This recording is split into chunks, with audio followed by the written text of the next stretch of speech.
औरत कहता कि पिया भगती में लीन पूजा करे रातों दिन।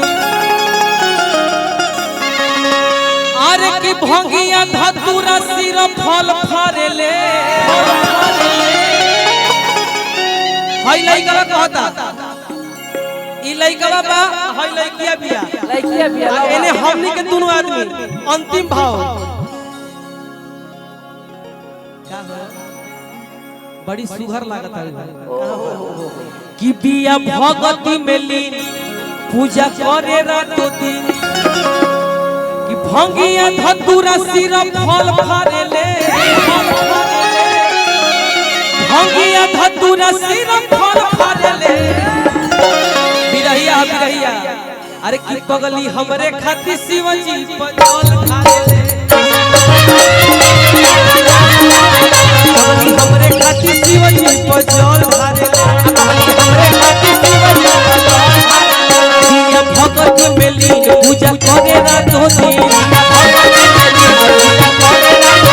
बिया भगती में लीन पूजा करे रातों दिन। बिया भगती में लीन पूजा करे रातों दिन।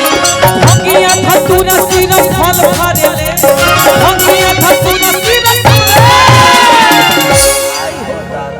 हम कहने की भंगिया धतूरा सिर फल फारे ले पगली हमरे खातिर शिव जी पर जल ढारे ले। लेकिन देखा जाना के देखले दिया है से कह दिया इनका लेखा लड़की रहित बेटी लेखा त कहि के जल ढारे ले ए कहत है ना इनका केना हो इनका के बेटी के कहत नहीं तारा जुगाड़ के हम कैसे बोल सकत नहीं हमारा औकात देखे। हां भाई कि कइले बिया कइले बानी सच्चा प्यार भोला सुनी है पुकार। कि रोजे अगरबत्ती दिया धूप बारी ले। अरे कि रोजे अगरबत्ती दिया धूप बारी ले। अरे कि अपना पगला खातिर शिवजी पजल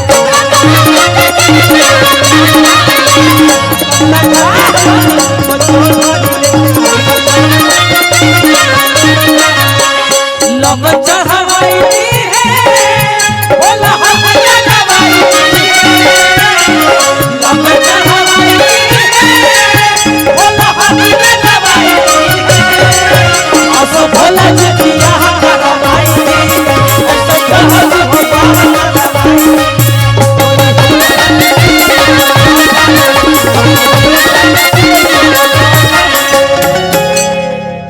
ए गौरी गाना बोले बने की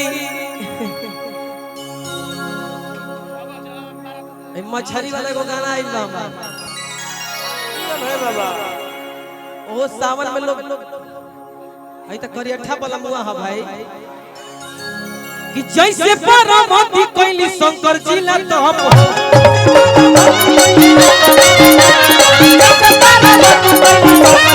सही करे ले नमः शिवाय जप हो।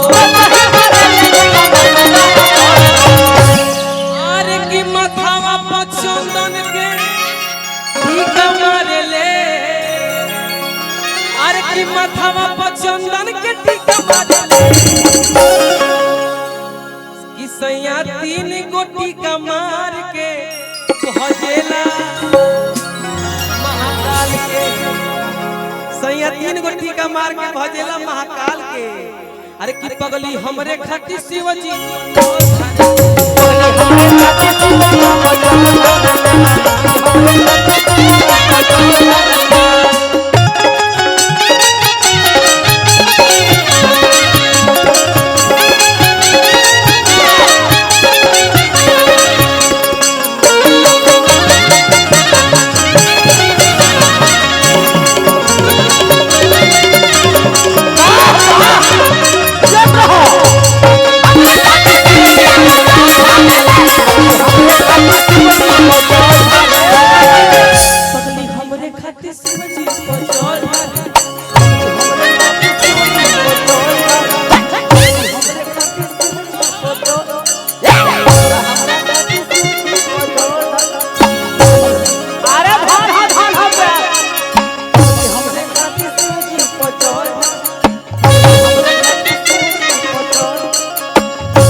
जाते जाते एगो बात और कह के जाई।